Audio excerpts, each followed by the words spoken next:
Welcome to the Impact ECMO podcast. We highlight the stories of impact innovators and connect them with the allies they need to amplify the good they can do in the world. I'm your host, Jacob Haney. Welcome to Impact Stories. I'm here with Anouk. Please introduce yourself. Hi, my name is Anouk, head of marketing at Kelp Blue, and I'm really excited to be here today. Tell me about the good you're trying to do in the world with Kelp Blue.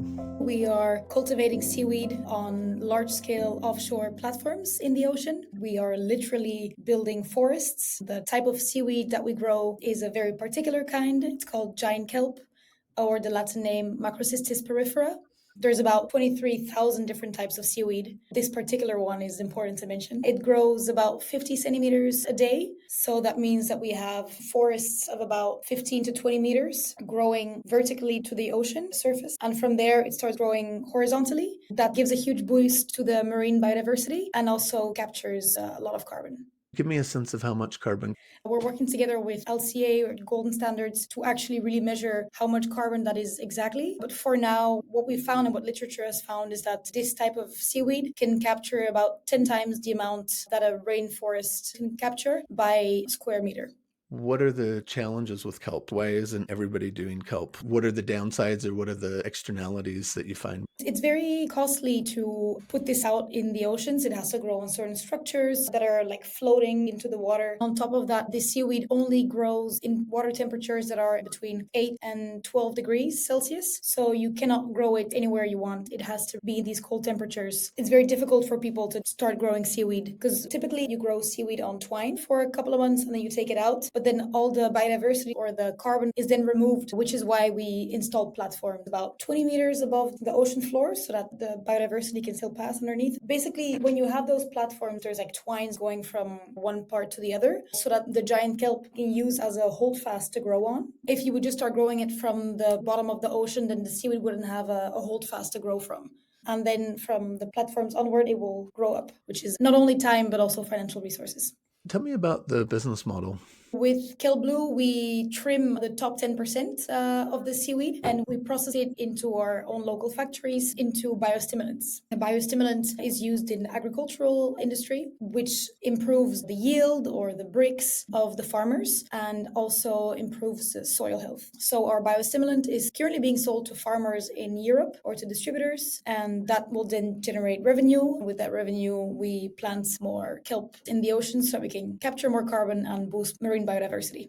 This is a for-profit venture, not an NGO. Exactly. At Kelp Blue, we operate under a 4 return framework. Anything we do has to go through these 4 returns. We have the return on inspiration. Anything we do has to inspire others, or our partners need to inspire others as well. There's a return on social capital, which means that we only hire locally and our ratio man and women is balanced. We have a return on natural capital, our biostimulant, which also reduces the amount of chemical fertilizers, which depletes the soils. And then we have the financial return, which is showing our investors that this type of business is actually viable and that we can sustain ourselves, show the world that you can do good for the planet and good for business. Love that. Love the 4 returns model. Where are you at in that journey? Is this still concept? Has it already been in operation for a long time? Yeah, so Kelp Blue was founded about 5 years ago by Daniel and Caroline. They both have about 20 to 30 years of experience, one in engineering and the other in marketing. And we currently have seaweed growing in Namibia, New Zealand, and Alaska. We are selling our biostimulants to farmers now in Europe, where we have the CE registration. So it's ongoing. We're live.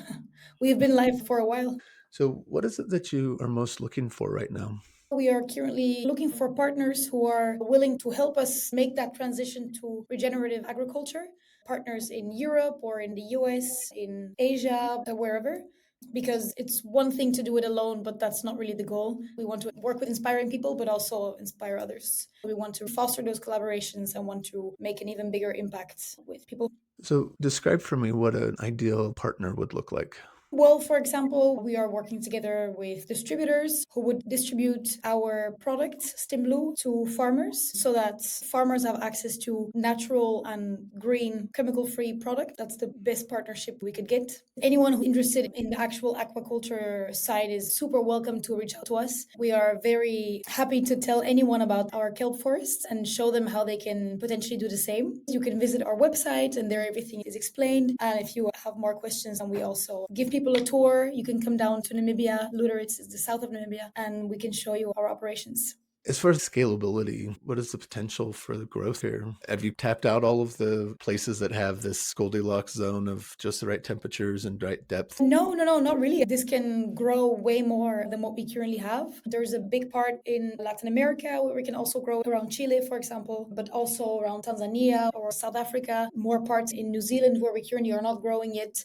No, we are really this far of understanding how it works and where we can grow this exactly. So that's why we also work together with a sister company, which is an NGO called the Kelp Forest Foundation. They are doing research about the type of seaweed that we grow that is then published online. It's open sourced, so anyone can grow themselves on the different locations where they find an opportunity. On the investor side, are you guys actively courting more investment, or where are you at in that process?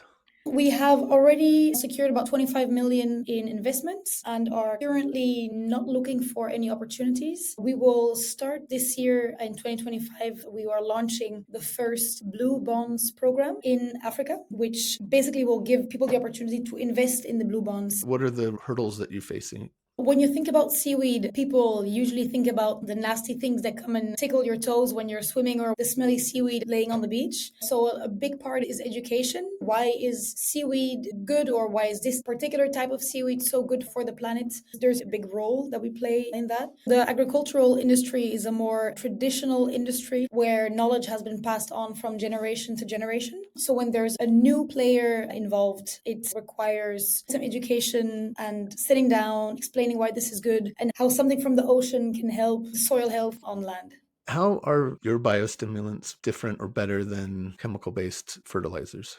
In this type of seaweed that we grow, there is a very high alginate, which just means sugar. When you apply our biostimulant, you will get a reduction in chemical fertilizers. So that means that you will increase your soil health because you're not putting tons of chemicals on your land, which destroys the fertility. We do not yet replace the fertilizers completely, but you can see it more as fertilizers are, for example, the type of food that you eat, and biostimulants are more the vitamins that you take. You need both.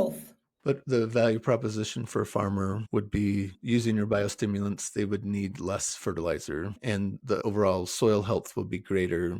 Exactly. And there's many countries now, for example, Spain or the UK or the Netherlands, where farmers need to lower their carbon emissions. Using our biostimulant is a perfect solution for them. Chemical fertilizers will not be accepted in many countries in the future.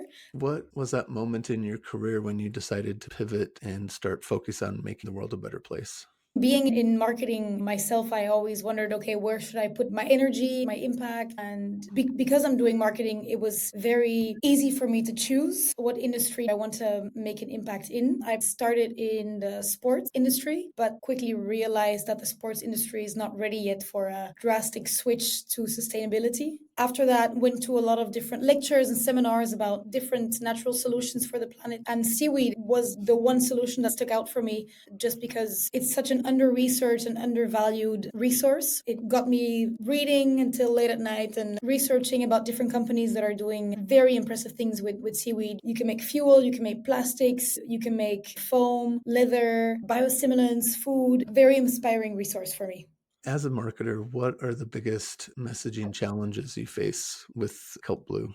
You have to find the right balance between educating people, but also selling your product. There's a whole lot of education to be done around seaweed in the aquaculture industry. So those are two very different types of audiences, and just making sure that we can connect those two industries. In the end, we're farming seaweed, just like a farmer is farming, I don't know, tomatoes. We have the same challenges. We just do it in the ocean. So trying to link those two worlds, because it has not been done before, is definitely a challenge, but an exciting one.